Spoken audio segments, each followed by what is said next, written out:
also lost a £25 million business, lost access to my other two children because I was married at the time, got divorced, sold all my houses, moved out of family home, and tried to end my life 3 times in the space of a year. My whole purpose, whole life was taken from me, if you like, in a very public way, a very humiliating way. That's how I built my new brand. It was my vulnerability, my openness, my authenticity, but also I built myself. If you're putting in the work, you're being good to yourself, you're being kind, you do all the right things, for me, that's happiness, that's success. Who do I want to be? How do I want to feel? What do I want to give? What do I want to receive? Imagine if everyone was themselves. It would be an amazing world, I think. Now, I've had all the money in the world. Money is important, but I wouldn't trade my internal wealth for my external wealth in a way. Hey, welcome to the Leaders Podcast with me, Laura McDonald, the leadership coach and mentor. Come with me as I explore the elements of leadership that give leaders like you the power and confidence to make the impact you know you can. I'll be sharing my own experiences, top tips and insights, and talking to some very special guests to share their thoughts and leadership experiences on mindset, influence, change and growth. So let's get right to it.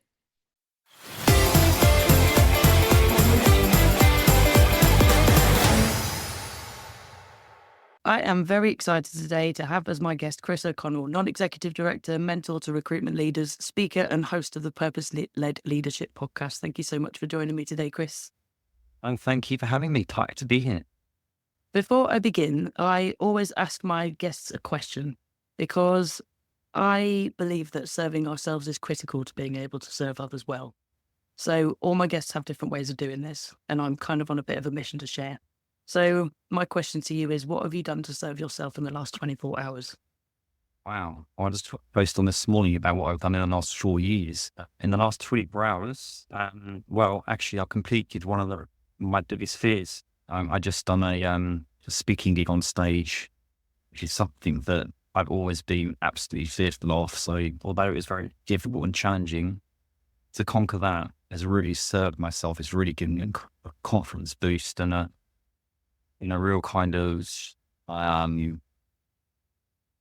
happiness about fulfilling my own pledges to myself. Had a run this morning and training for the New York Marathon. And I had a bit of a dance in my hotel room after my speech because I was very proud of myself. So there's 3 things there. You should be proud of yourself. Yes, I did see the post this morning. How did the speaking event go? It was good. You can tell sort of 3 or 4 days beforehand, I was absolutely terrified. And then when I started to prepare for it properly, felt less nerves. The day went really well. Got loads of plaudits and positive feedback afterwards. Don't know if you've ever done public speaking yourself, but I think people underestimate it. It's one of the biggest things, isn't it, that people you're scared about. It went really well. I'm very pleased with myself. So yeah, good. It was good. That's really good. And yeah, like I said, I did see your post this morning, and I have been following you for a little while, and you've done some amazing things this year, and the New York Marathon is still to come. So that's absolutely going to be really good. So when I approached you about doing this, I said it was because I admired your honesty about your own journey, because you've had a bit of a ride of life, right? Yeah, you're incredibly passionate about what you do now. So for anyone that doesn't know you yet, what was your journey to get here? Well, I'll start out from when I was sort of 2 years old, actually. So I was born, we had quite poor parents. We lived in a caravan. I was 2, my brother was 3. My dad came home from work. I was naked, hanging out the window. Brother would raid the fridge everywhere. He was sick everywhere. My mum had left us there all night because my dad worked on the railways. He came back and she is left. Didn't turn up the custody of us. And my dad wasn't financially, emotionally, psychologically capable already to look after 2 young boys. He just couldn't handle that. So I was fostered for 4 years, and then he took us back.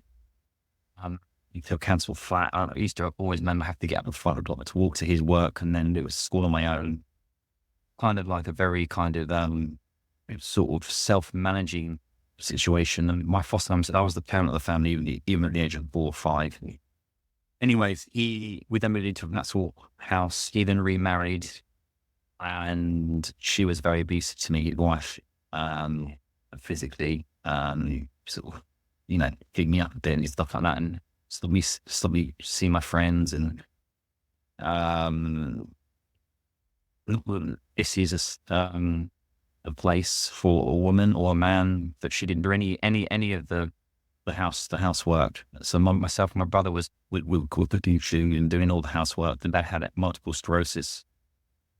She wasn't a role model at all. So the first 2 female figures, my mum abandoned me, and my stepmom, he was abusive and didn't nurture me at all. The council house, it was messy everywhere. So, I wasn't taught love, I wasn't taught stability, I wasn't taught family. There was no kind of structure in my life whatsoever. And I just felt very unworthy. I went to a grammar school, thank God, that I was bullied quite a lot for collecting. I learned cheap shoes on and holes in my clothes and stuff like that. And it was just a really not very nice childhood, right?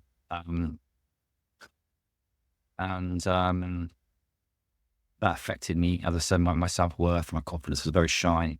But then I joined a big recruitment business called S3, which is a £1.5 billion business with 5,000 people in it across 60 offices in 20 countries. I walked in there, and ordinarily you think shy old me would be, wouldn't survive in there. But I just got this feeling of like, this is my opportunity to break free of the situation that I'm in.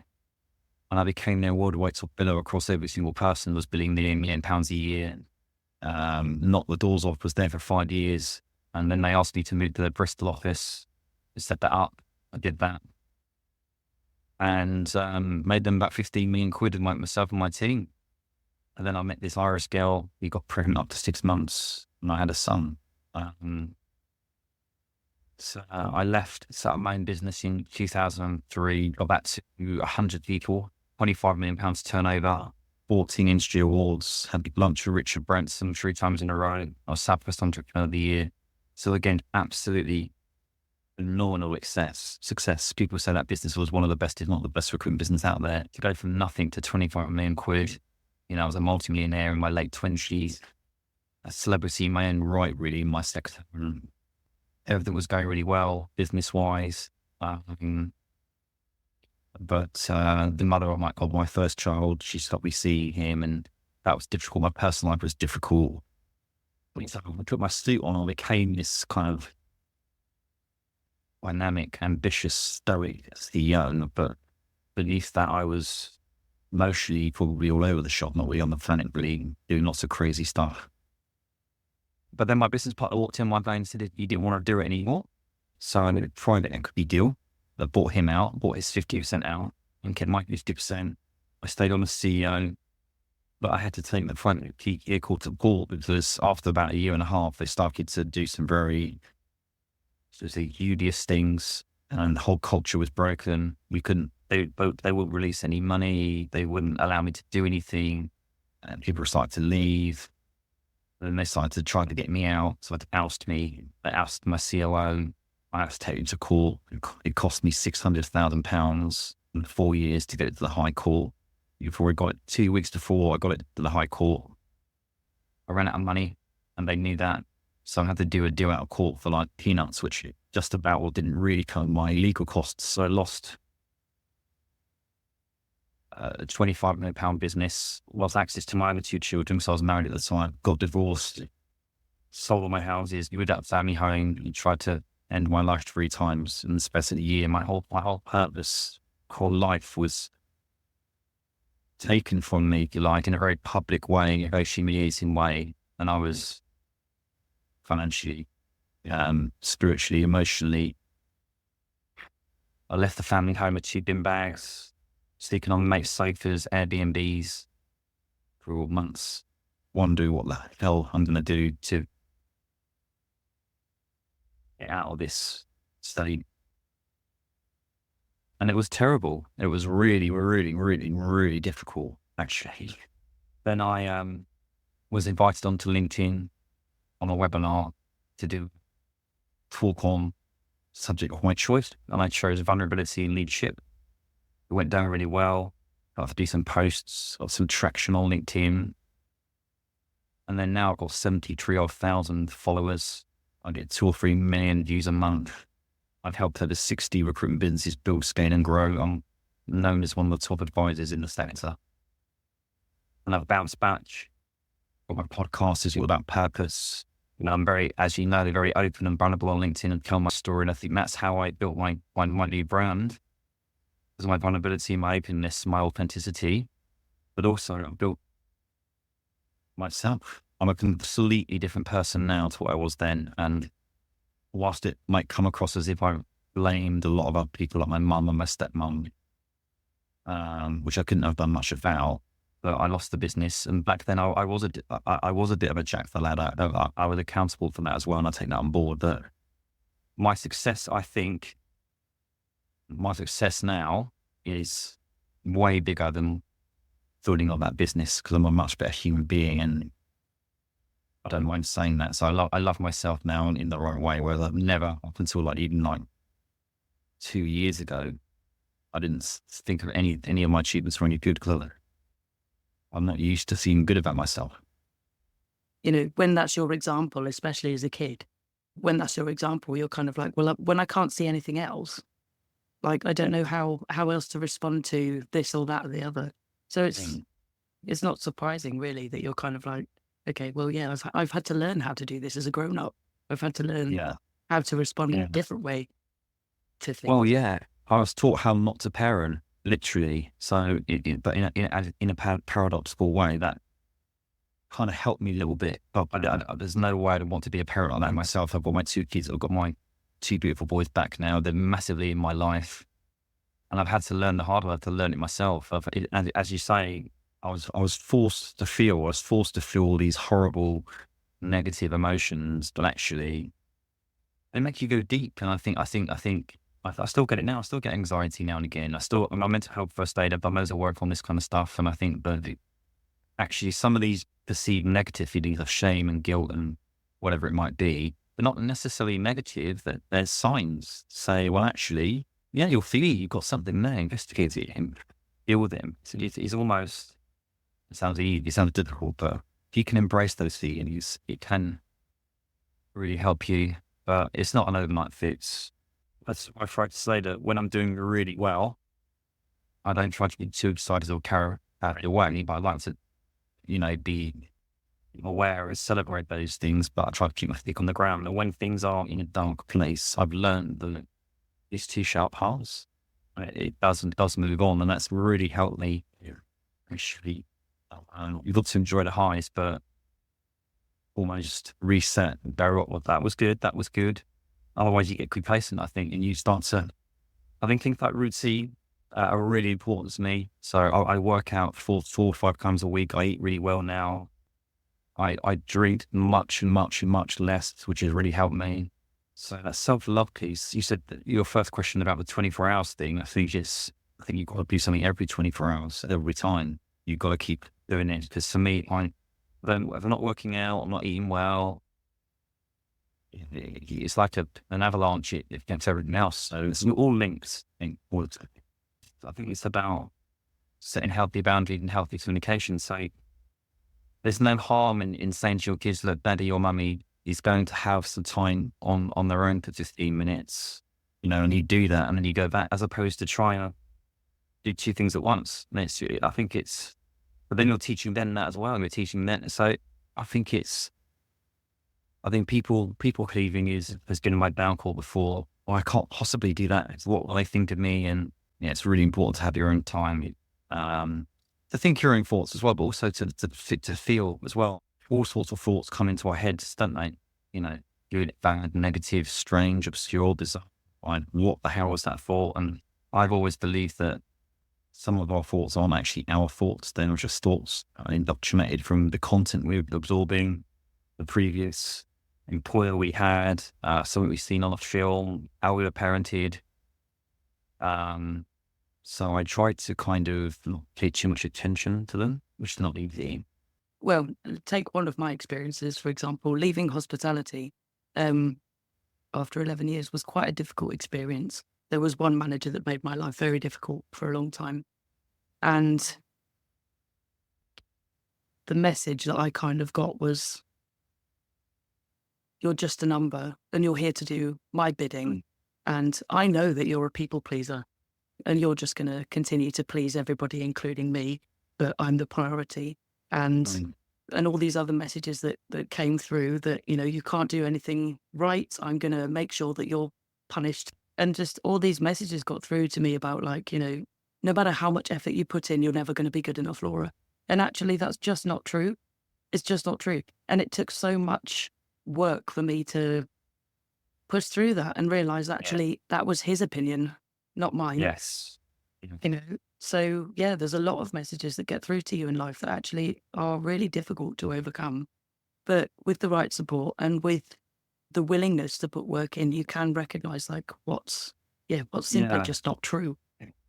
Absolutely. And I think one of the ways that's helped you believe that, even if it's small things, but big things as well, like you just say you're going to do something and you complete it, that builds confidence. So, you know, I think that things like the marathon's quite a big extreme and, you know, it's public speaking, but I think the best and biggest support you need to have is yourself. So if you're improving yourself, that's good. Don't worry about what other people think, because, do you know what I mean? No, I think with the advent of LinkedIn, and I've been guilty of this, and in the advent of social media, you know, people judge their self-worth on their likes and their engagement and their followers and all this kind of stuff. It's a distraction almost. Yeah, I mean, I get thousands or tens of thousands of likes, but I could replace the number of likes I got from the people by me giving myself a like. I'd be in a great place. So I'd trade all the likes I've had from me saying, Chris, I like you, I love you, I like you, I love you, I like you, I love you, as opposed to you coming for a stranger. And I think that's what we need to start doing to ourselves. You know, we'll wake up in the morning, have some affirmations, have some lunches, look at yourself in the mirror, cuddle yourself, tell yourself you love you. Why not? Why wouldn't you do that? Yeah. Why wait for someone else to do it? Even if someone else is doing it, that isn't actually necessarily helping you. This is what you that matters the most. The most common one I've seen, I don't know about you, but like it's often around self-belief. So, you know, your manager or your family or your friends or your colleagues can all say to you, you know, I believe in you. But until you believe in yourself, then nothing's going to change. You know, it's the same across so many things, with confidence, with self-belief, with self-love, with self-worth, all of this stuff. It all comes from you believing that you deserve to have it. Yeah. When I was actually on stage, I was really scared. I kind of got through it. I hired a coach and he helped me with all these different things. And I thought after 5 or 10 minutes, I was just looking around thinking, you know, and the table kind of turned. It almost like, because I was standing up on stage, it felt like the audience wasn't in fear of me necessarily, but it almost felt like the fear had gone in as the other way, because I was in control of it. But I know not to get too complacent about that. When you complete one hurdle, another one comes straight around the corner. That's a different set of challenges, isn't it? So fear is false evidence appearing real, let's say, which is true. A lot of our fear-based thinking is have evidence behind it. You know, when we keep saying we're not worthy, or we think we're not worthy, the only person that's thinking that is ourselves. But then we think other people think that as well, and then automatically it kind of self-perpetuates. To turn that in the long term as well, to not just I'm worried that this is what other people think of me, but to then solidify it into some sort of fact in your head. This is what people think of me. And the longer it goes on, you know, the harder it is to break that. But it is still breakable. It's always still breakable. You can always recognize, again, what's the truth and what you've got evidence for and what's fact-based and evidence-based. And it's absolutely amazing. You know, I've done so well, for example, on LinkedIn. And I'm not sure enough when I'm saying this, I get dozens of messages a day saying your content's amazing. And I'm now starting to believe it is. But I'd be gobsmacked the amount of people that I've noticed that I've now realized that I'm just lurking, that I haven't said anything. I now do some outbound stuff where if someone looks at my profile, I send them a message saying, if it's my profile with anything I can help you with, they come say, I love your content. So what I'm saying is there's loads of people out there that you don't know if you're changing their lives or what you're doing. They wouldn't necessarily tell you. I think people know if they're kidding themselves. People know if they're being disingenuous to themselves or other people. People reveal themselves as well. So it goes back to that sort of contract you have with yourself. If you're putting in the work, you're being good to yourself, you're being kind, you do all the right things. I mean, that's happiness, that's success. And you do get paid back, and you do get positivity and karma back. Sometimes life can be difficult, but I just think success is about how you make other people feel, and then all the other stuff comes along the way. I feel proud of who I am, which is, I've achieved probably more than a lot of people, let's be honest. I get good, they're quite emotional about the man I am today versus the man I was. It's part of my story, but I tell it because I think it's a way to build empathy. It's a way to encourage others to do the same. And it's a way to just be me, to be open, to be real, to be vulnerable. I think if I didn't talk about it and keep it in, I wouldn't be anywhere near where I am today. I'd probably be quite insular, quite kind of one-dimensional. I'd probably lack soft skills like empathy, compassion, understanding.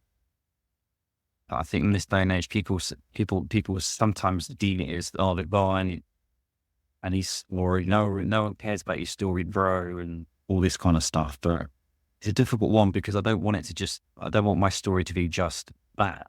My story's evolving. Do you see what I'm trying to say here? The big one that's always come across for me in terms of you sharing your own story was that it empowers other people to break down what I call the professional wall. So people go in and especially in leadership roles, they kind of expect that like they have to put up this wall, they have to kind of put up a front, they have to be perfect, they have to be seen as, strong and dependable and like nothing's wrong with them and all this kind of stuff. And actually, every human being on this planet has their own story. Every human being will have some sort of difficulties or traumas or experiences that have been hard. They'll also have those massive highs, those places where they've been successful, those people that have really empowered them, those people of influence in their life. And it's like all of that has cultivated you, who you are today. And by sharing that, like you say, it's not about sympathy. It's just about helping other people to realize that they're not on their own on their journey, that we all have faults, we all have difficult times, we all have amazing moments in life. And they're all worth sharing because they're all part of the things that make us who we are. And it's kind of, you mentioned about like, being vulnerable as a leader. I think a lot of skeptics I've had come back to me or I've seen come back to other people have sort of said things like, it's naive to think that if you're vulnerable, that it's going to help you as a leader. You're just going to get walked over, you're going to be seen as weak. But, we talk about like, as an employee, finding the right leader for you. But actually, the leader also needs to find the right team for them. So like if you start being vulnerable and you do it in a balanced way and you do it well, but that's the reaction you get from your team. I'm going to walk all over you. I'm going to, take advantage of you. You're a weak leader. Then actually, I think it's really important for the leader to recognize that perhaps that isn't their team. I think you're right. I think a good leader knows what hats to wear and when and to whom. A leader can be vulnerable one day and that the lead me can be as ruthless as anything, an update. And I think vulnerability is naturally a strength. And just because you're being open and vulnerable doesn't mean that you can't be the other way as well. So, but it also encourages other people to be the same as well. So surely as a leader in a business, you want to know what's going badly or what's wrong or what's troubling somebody as opposed to, I'm doing fine, doing really good. And they feel kind of like, let's go all the time. People are just going to try and copy that, but really they're not. They're struggling, and they won't feel like they can approach you. So I think it's a balance. I think it's a real balance. It's not an easy one. No, it's definitely not. But that plays out to personal life as well. It's the same. We always say people make friends with the people that share their values. People make friends with the people that they feel that they can be vulnerable with, who would support them in times of crisis, all this sort of stuff. Why would that same thing not apply, in the professional world? And I think it is important to share your story. And I think particularly as a man as well, like I still see so many men like really struggling to share like the difficulties that they've had in life. And there's a lot of things about men don't cry, men don't get emotional, men don't do that vulnerability thing. Men have to be strong and the provider and all this sort of stuff. And a lot of men I know are still massively pressured by that. And it really inhibits their ability to be able to do self-care. It's really interesting without getting too controversial. I mean, there are some women out there that they want the masculine man, and I think it's important. I think it's important to have that, but then they also want someone to be vulnerable. But then when they're vulnerable, some women will see it. Don't necessarily think it doesn't matter what sex you are. I think that it's okay for a woman to be stronger in a relationship sometimes than a man. It's okay for a man to be more vulnerable than a woman in a relationship. I just think it's fine. And it's the man. I think you're right about the providing thing, but I think that's trending as well. There's a lot more kind of successful women out there nowadays, a lot more solopreneurs, a lot more really amazing business women out there as well. So I think it's almost equalizing a little bit to an extent, isn't it? Which is an interesting thing that I don't think it makes you any less of a man if you talk about your feelings. I think in many senses it makes you more a man. The big phrase out there that's been there for a long time now is be your authentic self. But it has been that recognition that you're a human being. And one of the excellent examples I spoke about in leadership a few years ago was when Jacinda Ardern, Prime Minister of New Zealand, resigned her position, simply saying, I've run out of steam. I've done more than most leaders could possibly handle in 5.5 years. And I've had a huge change in my personal life in the meantime. And I'm out of steam and I need to go. And it was that recognition of the humanity. But another weirdly coincidental example is today. So I've had a cold this week and I feel better. I'm back to work, but it's resulted in a sore throat, which has resulted in a broken voice.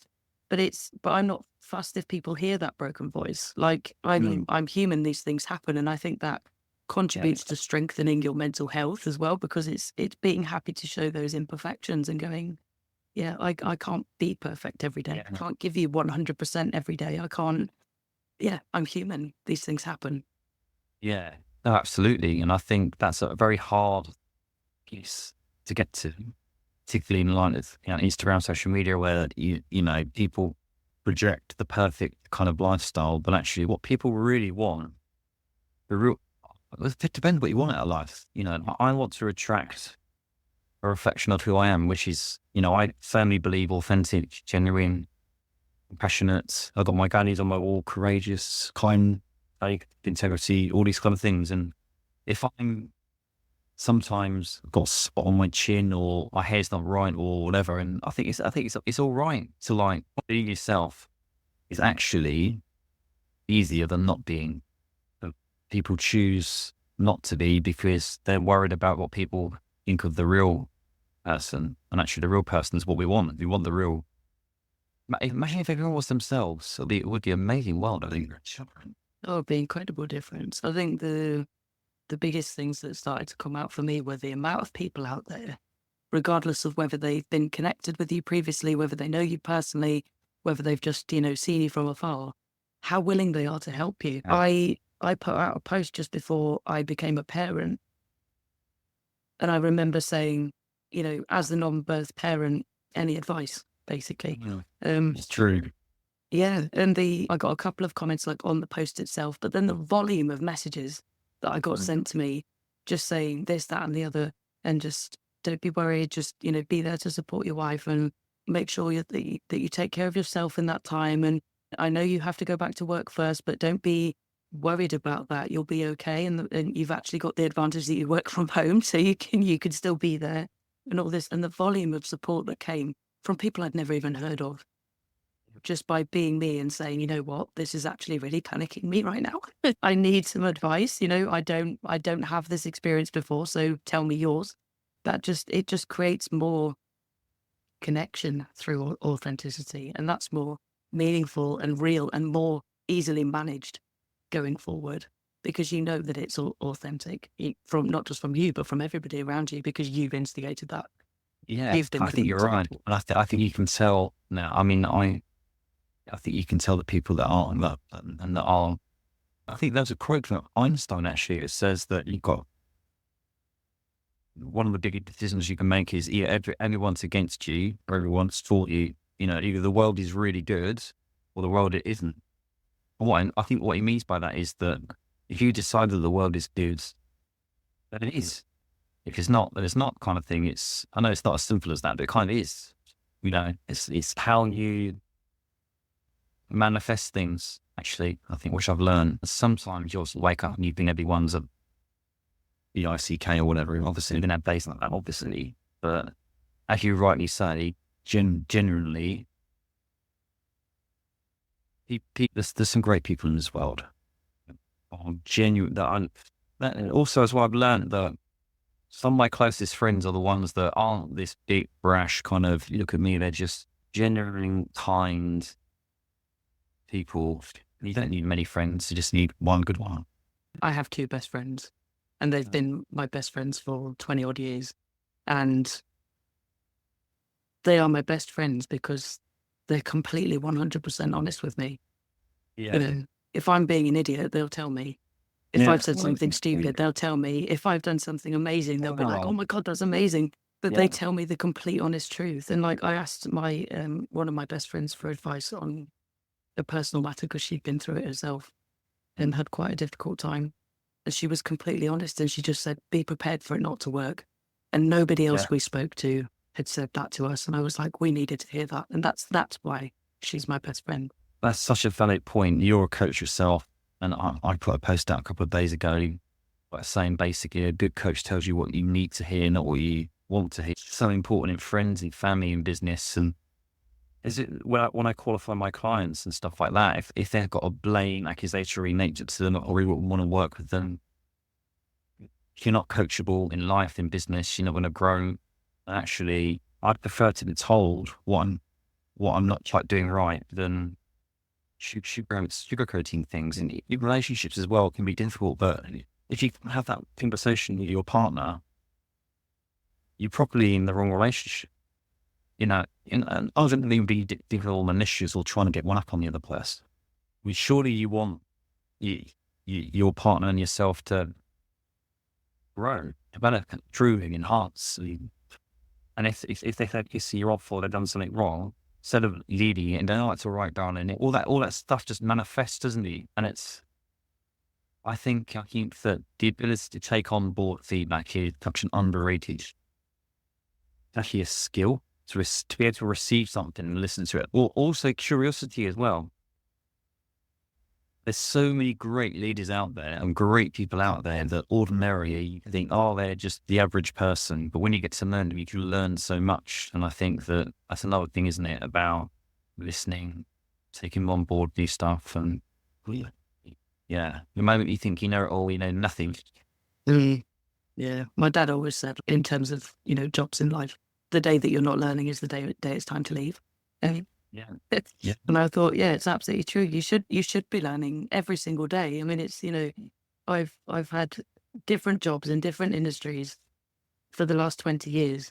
And I think as much as they don't really seem linked, they are. It's kind of what's led me here. I've been doing what I'm doing now all along, but it's in the same breath. It's like, I'm still learning every day. I'm still growing every day. And right up to the point that I left every single job, I was still learning on my last day. And it's that ability to, like you say, take feedback and go, okay, how can I develop from here? And take that ownership of it, to see this is not working. The biggest thing I can't stand at the moment is when I encounter people who go, well, this is who I am and the world just has to deal with it. It's like, okay, but no, if it's not working for everybody else around you, then how far do you expect to get? Yeah. Yeah. You don't Also have on anything to do. point, on that point as well, I feel that I'm growing as a person a lot, and some people will grow along that journey, some people won't. And I've distanced myself from certain friends because they have different attributes and different ambitions in life, and that aren't aligned to mine. And I think sometimes you've got to let people go to get to the next level. You're only as good as the people around you. It's so true. Don't be the smartest person in the room, you know. And whether it's a friend, business, a partner, that person isn't serving you. You've got to question why you're spending the time with them. I've been pleased with myself about how cutthroat and ruthless I've been. Recently, a really good friend who I thought was a good friend did something that was, it just really disaligned with my values. And I haven't spoken to that person since because I just can't have that in my life. But obviously, you know, people make mistakes and everything else, that I think sometimes people will keep people in their lives or tolerate that because they're too scared to offend the other person, even though that person is actually shoulding and affecting that person so much. I just think that's, and then you're part of the problem if you're doing that. You can blame the other person all you want, but what are you doing about it? And that's the crucial part, is when you can, identify what's working in your life and who's working in your life and who isn't, and saying, okay, something needs to change or you need to go. I mean, I'm a business coach, but I'm also, I do lots of other stuff as well. And I think there's fixed components in life: business, personal development, health and fitness, purpose, finances, and relationships. And I think that it's not easy to get all 6 of those 10 out of 10 all the time.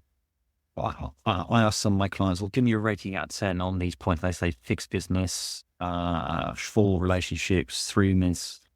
Then I say, well, how important is business age? 10, 10, 10, 10, 10. If the importance is 10, why are you putting 4 effort in?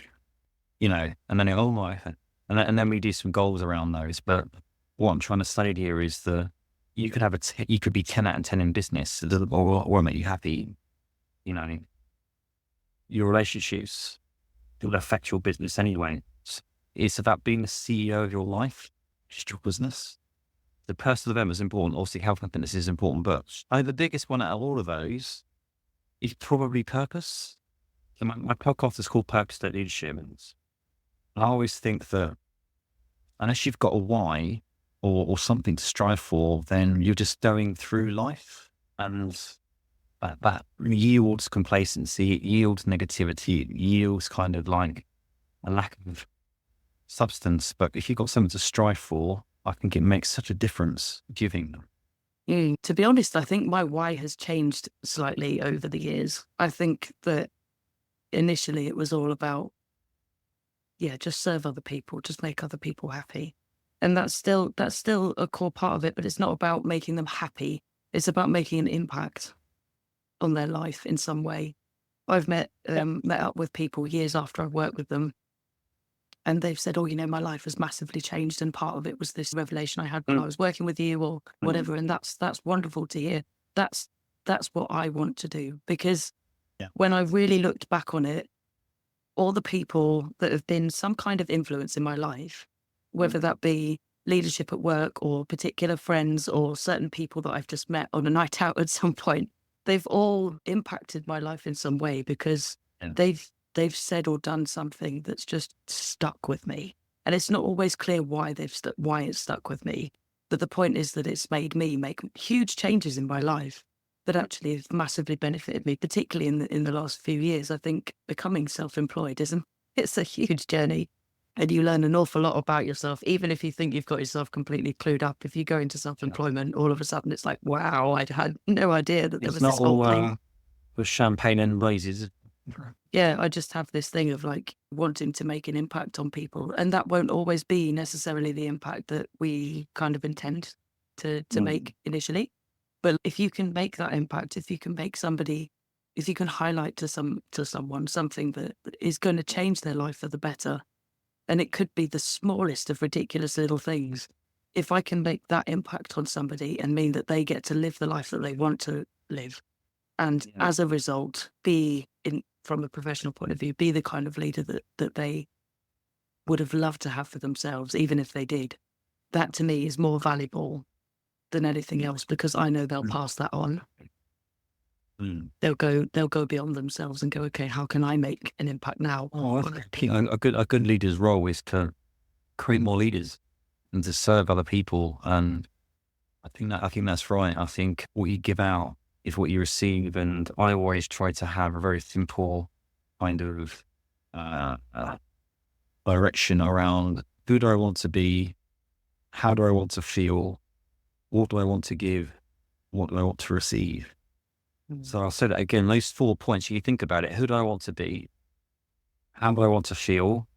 What do I want to give? What do I want to receive? If you can get that right every day, I don't know, for me, that's really helpful. So who do I want to be today? I want to be positive. I want to be enthusiastic. I want to be loving and warm. How do I want to feel? I want to feel good. What do I want to give? What can I give to somebody? So that's the guiding principles. That's really helped me. Because sometimes you wake up and you're not in the right mood and you're all over the place. And it's really helped me go, so, okay, so come on, who do I want to be today? You can then actually dictate the day. I still feel you are in control of the day. Sometimes, you have your days, of course you do. But that, for me, that self-awareness and going, so if you're waking up with a headache, you didn't sleep, all this kind of stuff. I think sometimes you just got, if you say that 5 minutes, stop, breathe. What can I do to anchor myself? What can I do to get me out of this head fuck? I think those 4 things have really helped me anyway. So I hope that's helped other people. Yeah, I agree. I think for me, although obviously you make a slightly different judgment every day based on what's happening for you at the time, a good sort of underlying rule for me across the board has always been give 100% of what you've got that day. So it's not about giving 100% every day. If I'm only at 20% capacity one day because I'm just that poorly, or I'm just that tired, or I've had a hell of a day the day before, then 20% is what I've got to give. So I'm going to give 100% of that 20%. And if I can do that every day, then that's going to make me feel good. Know that I'm still putting consistent effort into myself, my family, my friends, my work, whatever else it is that I've got. And I'd rather do that than think, oh, well, if I can't give 100% today, it's not worth the effort. Because I think that's the headspace I get into, is if I'm not 100%, I might as well not bother. And it's like, well, no, you can't do that. You've got to give 100% of what you've got every day. Yeah, it's very true. Yeah, absolutely. And then that breeds the confidence and the purpose and the value. You got to have your own values as well. And I think I've got mine on my phone. But I've got glitch, so I'm reminded every day. I think that honesty is important as well, isn't it? Being honest with yourself. And it's okay to seek help, have a coach and ask for support. You're an outspoken advocate of mental health, of mindset, of self-care. And you recently spoke to Amy Polly on your podcast, and she said something really important that I wanted to share here because it busts a massive myth about mental health. She said, we all have mental health all the time. We've all got it, just to different varying degrees and nuances and everything else. People say, no, it's subconscious sometimes, you don't even know it. And I think anyone who says otherwise is either lying or ignorant and didn't know. So, and that is absolutely okay. It's the people that say they haven't got it, they're the ones that probably got it more. She used the analogy of like a field, of being at either end of the field and, you kind of want to be hanging around in the middle. My analogy is like a set of stairs. So we walk up and down the stairs all day. The calmest place to be is sort of in the middle. But again, you walk up and down it all day. The problem comes when you can't get up from the bottom of the stairs. That's when you're in danger of things like mental ill health and so on and so forth. At what point did you discover that like mental health was just as present as physical health? I was probably too young in my 20s to realize I couldn't see it. I wasn't on the planet. I was just successful. I thought I was driving the cars, having holidays. Well, I think I look at myself back then, I was probably in a real kind of bad way. I didn't notice. But when I first noticed was probably in any real sense, probably during my marriage, I think, my divorce. Well, the times where I started to really work on myself is when after I got divorced, when I was single and I had more time to myself. I spending a lot of time on my own. I used to drink, I used to smoke, I used to take drugs, I do all these kind of things, and then I just stopped all that and realised, God, there's some stuff I need to work through here.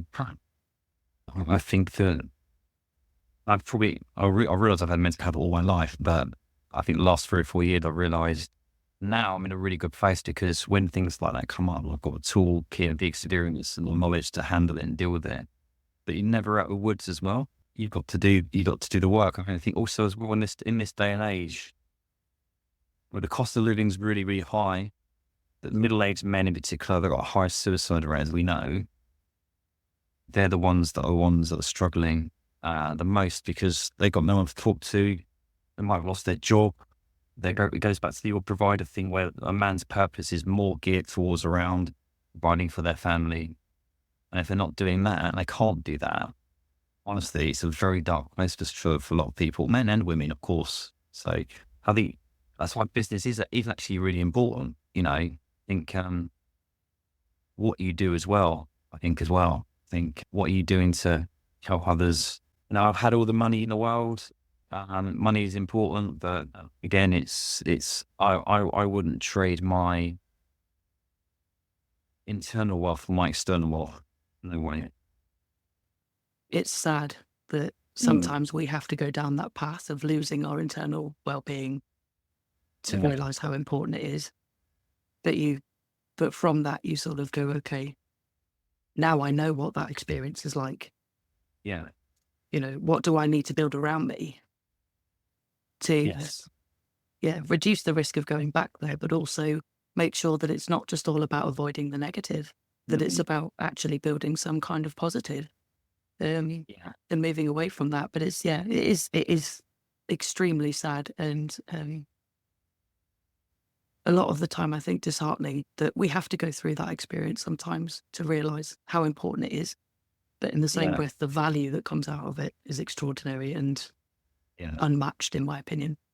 Turning trauma into triumph. The trauma at the time can be the hardest and most difficult thing, but actually it can also be a gift and the best in it, haven't you? Because it forces you to feel and change and do something different and break the cycle. Sometimes you have to hit rock bottom or whatever it is to come out the other side. Who are you now and what's your life mission? Where am I now? I'm a confident and passionate man who wants to and is impacting as many people as he can in a positive way. And I want to continue that on a more global scale. What I mean by that is do more talks, inspire more people, and use my adversity and my story to help others and demonstrate to others that no matter what you go through, you can come through the other side and even better, stronger person. So my goal is to do that and keep growing as a person, so others around me do the same. It's been great to chat to you, Chris, today. Your journey has been through massive highs, huge lows, and sharing that really shows that even at the height of what we class as typical success, leaders can be really broken, but they can also rebuild and find a better way, not just to lead, but to live. You do some incredible work with recruitment leaders to help them scale their businesses and do what you did professionally in a way that works for them. If somebody's listening to this right now and wants to get in touch, where can they find you? Well, thank you. LinkedIn is the main area. I'm also on Instagram, Facebook, TikTok. LinkedIn will be great. My website is basemindset.com. You can look at more of my services on there. This is my podcast, but absolutely delighted to come on board. I'm pleasure to be on the show. And you've asked some great practical questions, so thank you for the opportunity. You're most welcome. That's brilliant. And all the links you've just shared will be put in the description for the episode as well. Chris, thank you so much for coming on. I hope you've enjoyed being a guest on the Leaders Podcast today. Very much, Afsto, and looking forward to hearing it and also watching other episodes. Thank you so much, Laura.